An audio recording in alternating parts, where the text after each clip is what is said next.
बिहार में विधानसभा चुनाव का बिगुल भले ही आधिकारिक तौर पर ना फूका हो, लेकिन सियासी चालें तेज हो चुकी हैं। इन्हीं सियासी तैयारियों के बीच प्रधानमंत्री नरेंद्र मोदी का मिशन चंपारण आज मोतीहारी से शुरू हो चुका है। पीएम मोदी ने 7,217 करोड़ रुपए से ज्यादा की विकास योजनाओं की सौगात देकर न सिर्फ बिहार को विकास का तोहफा दिया, बल्कि चुनावी नजरिए से एनडीए के सबसे मजबूत किले चंपारण बेल्ट को फिर से फतह करने का शंखनाद भी कर दिया है।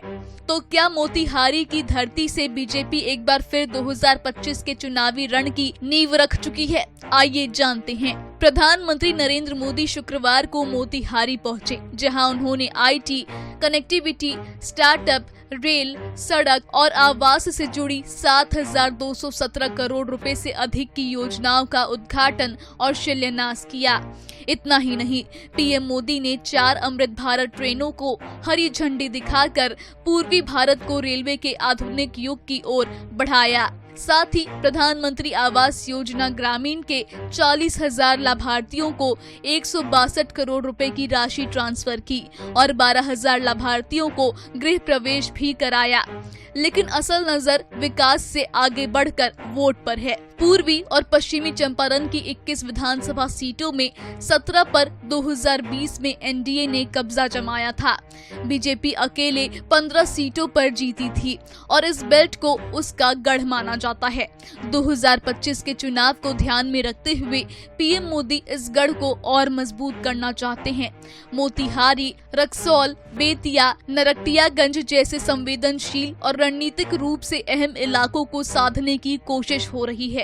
यही कारण है कि पीएम मोदी हर महीने बिहार पहुंच रहे हैं। सिवान, पटना, मधुबनी और अब मोतीहारी। इस साल पीएम मोदी का बिहार में ये 5वां दौरा है। 2020 में जेडीयू के साथ होने का फायदा एनडीए को मिला था, लेकिन 2015 में जब नीतीश कुमार महागठबंधन में गए थे तो चंपारण बेल्ट में बीजेपी को नुकसान झेलना पड़ा था। अब एक बार फिर नीतीश कुमार एनडीए में हैं और बीजेपी इस गठजोड़ को भुनाने में कोई कसर नहीं छोड़ना चाहती।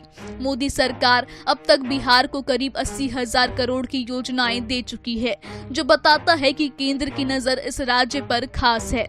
मोतीहारी से पीएम मोदी ने सिर्फ योजनाओं की सौगात नहीं दी, बल्कि मिशन चंपारण के जरिए 2025 के रण का पहला वार भी कर दिया है। बीजेपी की कोशिशें हैं कि 2020 जैसी कामयाबी फिर दोहराई जाए और चंपारण बेल्ट एक बार फिर भगवा रंग में रंगा दिखे। अब देखना ये है कि मोदी की विकास की ये गाड़ी क्या 2025 में भी उतनी ही तेज दौड़ेगी या विपक्ष इस बेल्ट में सेंध लगाने में कामयाब होगा।